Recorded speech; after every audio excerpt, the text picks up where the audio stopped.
Okay, so great. We're going to talk about crown transplantation, and this is an advanced topic. You will have time today in the lab to work on it because we've given you tons of lab time.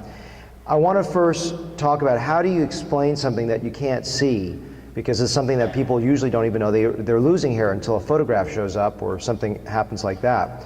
Well, in my opinion, you have to present the picture from all sides. And what does that mean? It means that there's visual density from the front, something you may not have thought about, because especially the upper portion of the crown, and we're going to talk about what that means, it actually adds to the visual density, or can add to the visual density when someone's seeing the person from the frontal view. And another perspective you don't think about is the flattening effect that occurs from a side view. You can see someone balding in the crown just by virtue of the fact that his hair, there's a sloping loss on the side view as well. And then of course the backside, that's the obvious part. Who is a candidate for this? You know, these are just guidelines. These are just guidelines. These are not absolutes, but you know, I think starting out you have to have some guidelines. First guideline is someone at least 35 years of age. Does that mean I've never transplanted someone under 35 for a crown? No, you've heard from Carlos about long-term planning. If you start creating a dense crown in someone that's 22 years old, you're going to be set up for a problem. There's most likely a problem, not a definite problem, but I would say you have a 95% chance of a problem. The other thing too is helping them understand that the front is a priority, because if the person is saying, hey, my crown is bothering me, and the front is completely empty, it may look off like a norward pattern that doesn't look right, and then you may want to encourage them to consider that the front area is an area of priority because it frames the face, it provides aesthetic benefit to the patient. So consider your own priorities to help educate a patient. The other thing that's important is just helping a patient understand that issue of long-term planning, that they can have progression of hair loss, and if they're not stabilized, then it's something to at least consider that they possibly should have that as well, such as with medicine, finasteride, minoxidil, etc. Now that's unfortunately also not an absolute, because they can always stop it. So you can't use that and say, oh, so they've been on finasteride or they're going to take it, and therefore I can just transplant everything I want and not worry about them long term. No, absolutely not. They can stop it at any time, and that is just one of those things that is a benefit to help really in a preoperative context. And also remember, everything is about ratios of supply and demand. I don't know if you remember that slide I showed yesterday. It's making sure that you have enough donor to cover the baldness, both currently and a projected future. And then the other thing is important is really having the patient understand that they may need more procedures down the road, and making sure you have enough to do that work for them. So there's different patterns. This is Craig Ziering did a study and looked at the percentages of what patterns that exist out there. This is more academic. I don't think you necessarily need to memorize this or know this going to see a patient, but it's interesting. Most of them are in this sort of clockwise whirl pattern, and then you've got variations. There's these double whorls and different shapes and diffusion patterns that are more common in women. So these are things that I think are just interesting for you to know. It's not necessarily, it's probably a little bit more academic, but it's important to know that there are varieties out there. They don't all come in this same flavor. And then understanding there's different crown hair loss patterns that are out there. It's not just a circle. Sometimes you have a kidney-shaped one, and then the other concept of this coronet is that there can be a little bit of a loss down lower, and you may not see until you lift up and look there, and then you may harvest in that area, and then you're going to have a problem, both because those hairs are miniaturized and gone, and you may have that area not transplanted, and you're using unsafe hair and putting it in there. That's not good. I don't know if Mike is the one that came up with this idea of the Billboard Effect, but this concept is really important, because remember the box idea I showed you yesterday about where the scalp is in terms of where the crown sits? It's like on the back of the box. It's a vertical plane. So the problem with this is that when you're dealing with transplants in the front, because they're in the horizontal plane, they tend to be masked really well, because you're looking at it from an indirect perspective, but you're looking straight on the crown, so it's hard. You're seeing all that bald scalp facing you, so it's something that is potentially harder to camouflage. You add another level, which is the fact that they're not all interlocked forward, but they're in a whirl pattern. It makes it harder to create visual density because they're splayed all over the place. And then you have another issue, is that sometimes there's a wider area of loss when you wet that fringe and you start to see, oh, there's more loss, oh my goodness. And then you've got another level is the growth in the crown may be a little more difficult. And then you add another level, which is that it's harder the first time to do a transplant because you don't know what you're doing. The staff may have a hard time placing. So there's a lot of levels. So what the bottom line with this slide is that it's not so easy to create dense results in the backside because you're looking straight on in a bald area with grafts that are splayed out. So let's plan the donor area. Let's just walk through this procedure and think about this. So remember, the other thing is to look for that potential coronet, that little bit of loss that's lower than you thought. It typically takes a lot of grafts to do the work. You know, when I'm doing this, I typically plan a lot of grafts to try to get this done, and I try to go farther out than I had planned. So initially I make a plan. Okay, we need to do this much. Is that enough? Well, when you wet the fringe, you start to see, oh, wait a second, I got more to cover. And then if you're an older patient, that's probably enough. That's probably, you know, what is older? It's all depending on that definition. You know, for me, it's someone maybe over 40, 45, or 50. Because if you're dealing with a younger patient, believe it or not, you have to be more aggressive because they're going to actually have, if you just do that rim, in a few years, they're going to have a ring pattern that shows up, and that's going to be a problem. Actually, it's going to be a good talk as a contrast to what Carlos did, because I'm going to talk about density in the center, which is dangerous. I mean, if you do this and you're not planning for the future, you may create a really good visual result, but you may have something where you have a fringe around your work that could look unnatural. So you have to plan this appropriately. This is why this is an advanced topic. It's not just, oh, hey, I went to the lab and I created this beautiful world, and my proctor that was watching me said I did a great job, therefore I'm ready to do this. I'm trying to give you the multiple levels of complexity that go beyond just the mechanics. There's a critical thinking capacity and long-term planning, and using Carlos's and my talk and merging those concepts and finding out what makes sense for you is so, so important. Females lose hair as well, and the crown sometimes exclusively. It's not as common, but I came up with this idea, which is just the dumbbell idea. All that is just basically this idea that, you know, women tend to lose it in like a Christmas tree pattern, which is what Elise Olson talks about, which means mainly in the central forelock, going back, and then they have a little, sometimes this little crown. I always see this little crown that's there. So it's like, it looks like a sort of a modified dumbbell, if you will. So what are the regions of a crown? Because I like to break it down so that with those sub-geographies, you can look at this and say, okay, this is how I'm going to plan it. So when you have the geographical terms, you can make a concept of how to approach this. So the center of the world, and then everything above that center of the world I call the upper arc, and everything below it is the lower arc. And then at that vertex transition point you heard Mike talk about, which is going from the vertical to the horizontal plane, that's a critical area as well, because that's an area that light, when you look at it, think about that box, okay? That light that shines and hits that corner of the box makes someone look bald. It's almost like that posterior hairline.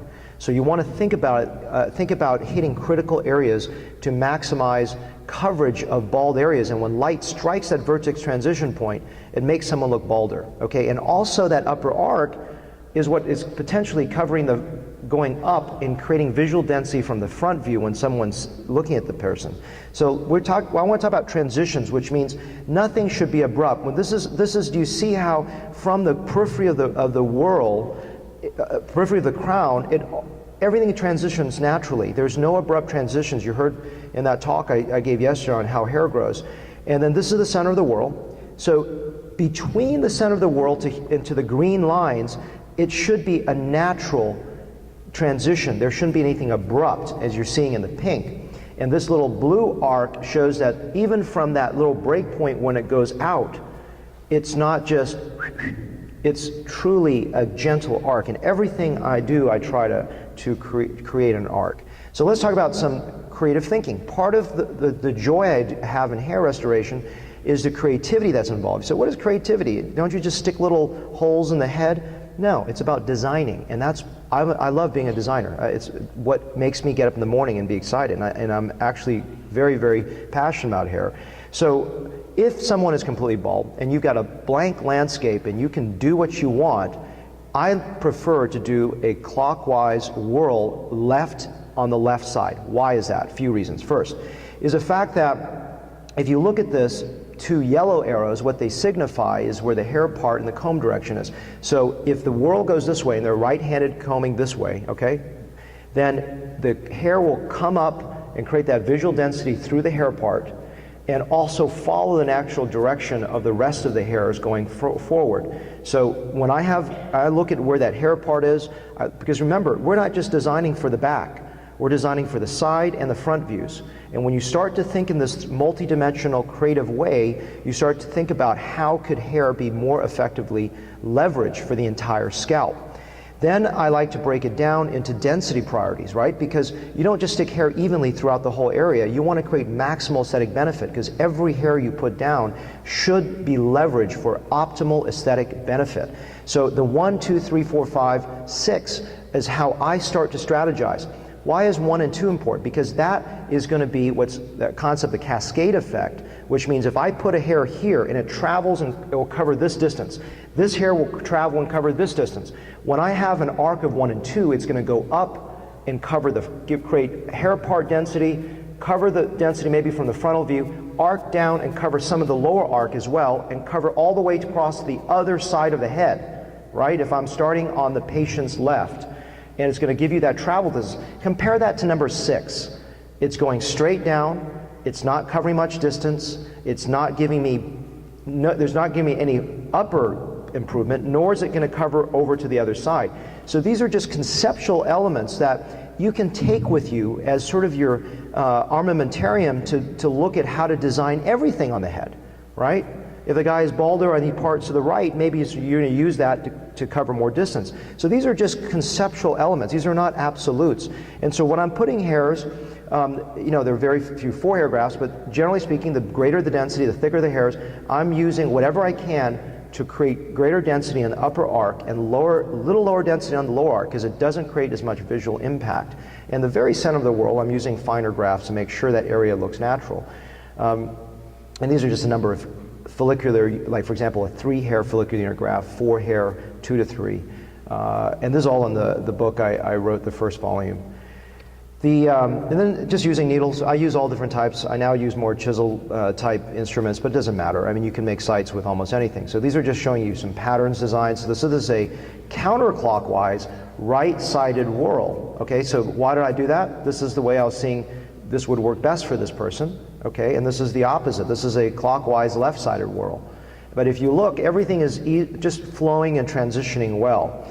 This is something that is interesting, because I just finished this textbook and I had 70 authors, and there were so many different ways of doing things.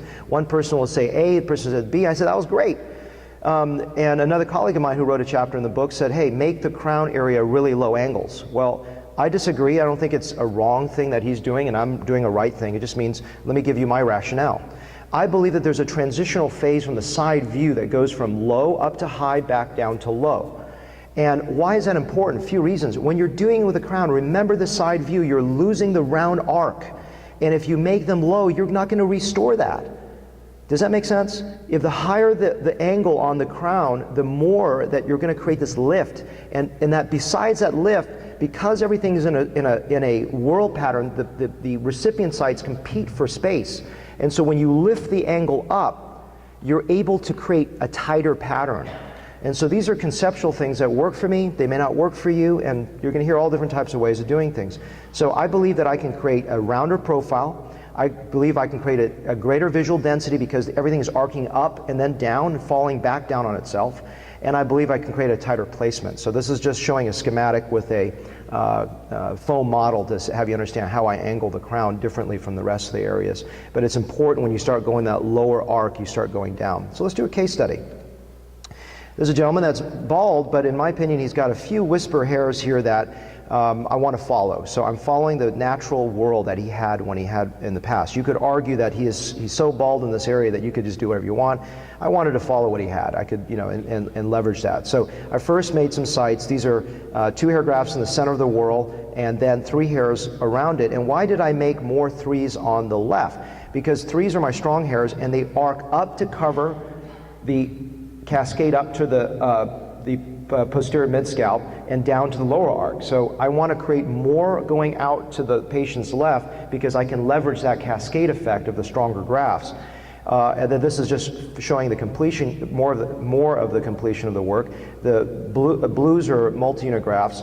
The pinks are 3 hair grafts, and the orange is the 2 hair grafts, and I framed out the remaining with some 2-hair grafts to feather it out to the surrounding areas. And so this is just, again, the creative idea.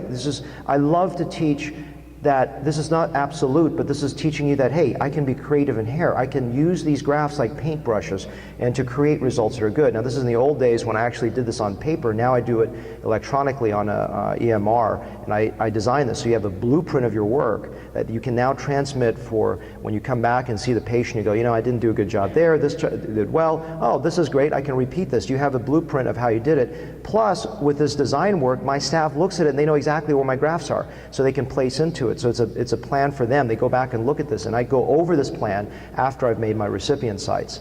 And this is just showing you the angulations of, this is just showing you after the grafts are placed. So patient positioning, you heard me. If I proctored you in the lab, when you start doing hairline, when you start doing recipient sites, in donor harvesting, I said position the cadaver, position the melon as you're going to do it in real life. I see people half backwards like this. Position it the way you should position it. So hairline and mid-scalp, you heard me say that the patient being supine allows your hand to naturally fall toward a very low angle anteriorly. In the upper crown, I like to make it a higher angle, and so I usually stand or sit or have the patient at least more in an upright position. And then on the lower crown, sometimes it's easier not to move your hand around. You can turn the patient and work that way if it's in a clockwise position. And if it's counterclockwise in a lower crown, I position the patient so I don't have to turn my hand that way to get the job done. If you're not doing a mega session of 3,000 some grafts and trying to cover a lot of ground, which is, if you're starting out, the biggest mistake I see is taking a few grafts and smattering it over the whole head. It doesn't create a visual density and it looks fake. So if I'm doing a session, let's say 1,500 grafts, 2,000, I'll probably prioritize the front, then I'll do the crown, and then 3, I'll come back and address the whole thing. Now I'm doing a little larger sessions where I probably can cover more ground faster. This is the gentleman you saw as the mock-up from the back view. Is this perfect result? No, he still has some see-through, and that's something you need to tell the patients on the preoperative setting. This is a side view. Can you see the lift where you're rounding out the side? To me, this is not as important, but very important. And this gentleman has had a lot of scalp reductions with a slot deformity. This is like 11 transplants, a lot of issues, and this is just one session where it's not visually dense, but it provides enough coverage. Sometimes with finasteride, you can see some unusual patterns, and this is not, again, perfect results. These are just improvements, and I think it's important to show patients realistic outcomes. And this is a diffuse pattern for a female that just had an isolated crown that we did. And this is some finer grafts that, again, create enough visual coverage that the patient was happy. And when you have an issue where the patient is mainly an upper arc, that means everything's arching forward, going straight. It's almost like a posterior mid-scalp. They're not very much splayed, so you can create really good visual density in these cases. So that's really, really, I think, a nice thing. So that these are the ideas that hopefully make sense to you and that you can use and take home with you. Thank you.